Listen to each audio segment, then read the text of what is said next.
Kaixo. Nik ez dakit entzute zaidan, bai, ez? Bai. Bale, nik greba orokorra daukat. 3 ataletan gutxi gora bera banatu dut interbentzio motz hau, baina dena daukazu, bai, hortxe dosierretan, webgunean. Orduan zenbait gauza zehatz azpimarratuko ditut kasu honetan. Bueno, alde batetik greba feminista orokorrak zaintza eta zaintzaileak, hola orokorki esan da, erdigunera ekarri ditu. Grebaren antolaketa prozesuan uste dugu bai gizarteratu direla pare bat gauza oso garrantzitsu, alde batetik zaintza lanekiko daukagun harremanak eina handi batean egiten gaituela gizon edo emakumeen.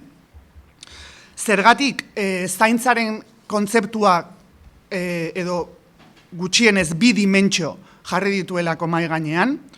Alde batetik zaintza lan ordainduak, eta beraz espazio feministatuak, bai erresidentziak, etxeko langileak, eta hainbat sektoreetan ematen den prekarizazioa eta privatizazioa, eta bigarrenik beste kontzeptua da patriarkatuan emakumek egiten duten lan ordaindu gabe oro dela zaintza berez.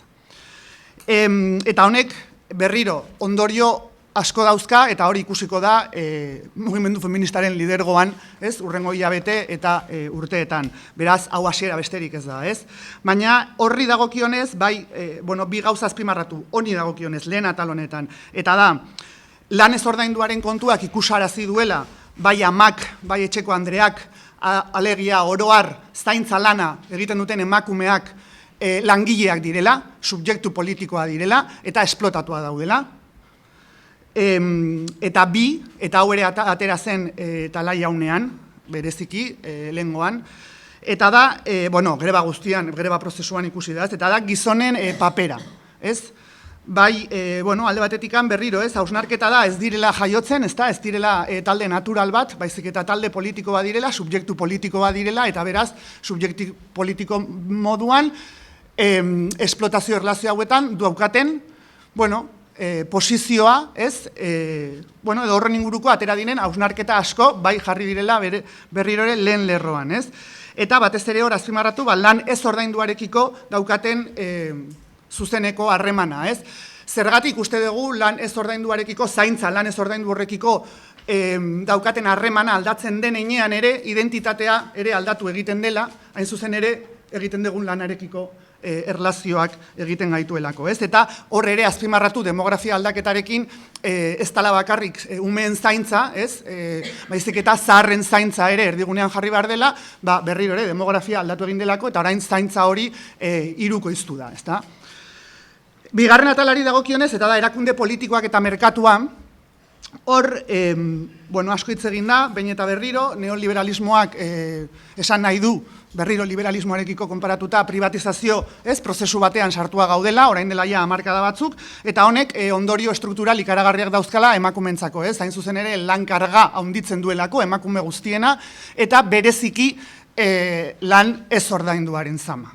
Oso lan zehatza, berriro lan horrek ez duelako ondorio ekonomiko, kultural, sozialik. Eta beraz horrek, berriro ez, bai eremu prekarizatuetan feministatuak direnak egiten den lan mota hori oso fragmentatua eta abarroz dauzkan ezaugarri guztia gehi lan ez ordainduan egiten den lan hori emakume hori botereak kentzen digu eta privatizatzen den heinean, alegia erresidentziak, hezkuntza eta abar prozesu privatizatzaile honetan lan hori pribatua bilakatzen da, ez publiko, ez politiko, eta beraz berriro ere izaki privatizatuek emakumeok hartzen dugu eskuetan, ez? Eta berriro horregatik ere horrek grebaren antolaketan ere ondorioak izan ditu, berriro, ez, subjektu desberdinak antolatu behar izan dituelako, eremu desberdinetan, familiatik hasi eta ez lan ordaindura jarraituta.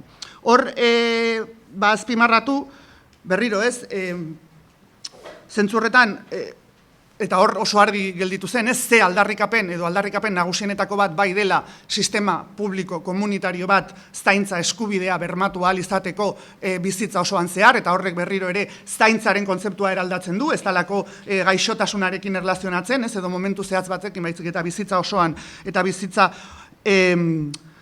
osoa taxutzen duen egitate moduan, eta hor berriro, ez eskubide hori bermatu behar dute bai erakundeek eta uste dugu kasu horretan eragile politikoak, bai sindikalgintzatik, bai alderdietatik, alegia antolatutako eragile horiek egiteko asko daukatela, hain zuzen ere honi dagokionez, ez?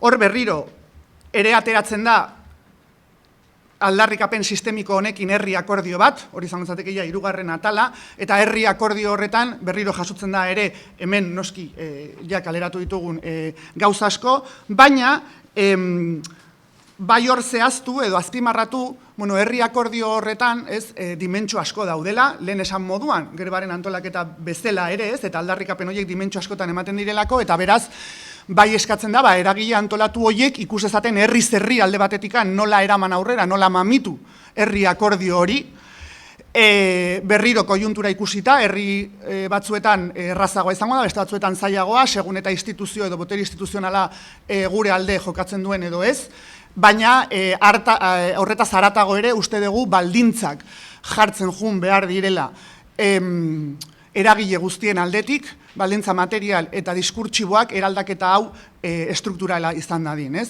Eta zentzu horretan berriro herri akordioan hor daude epe motzerako gauzak eta epe luzerako gauzak, beraz gauza batzuk egingarriak izango dira eragile batzuen aldetik, baina adibidez ez dakigu ez, hori askotan atera da, baina sindikalgintzaren aldetik adibidez ez, konbenioetan gutxieneko baldintza batzuk lortzen diran, sartzea, konbenio desberdinetan eta aldarrikapen desberdinetan feministak direnak, eta marra gorri moduan, berriro ez, bai udaletan, bai instituzionalizatutako eremu horietan gauza oso zehatzak sartzeko aukera ikusten degula eta herri akordio horretan erraz oso ondo jasota dago, ez?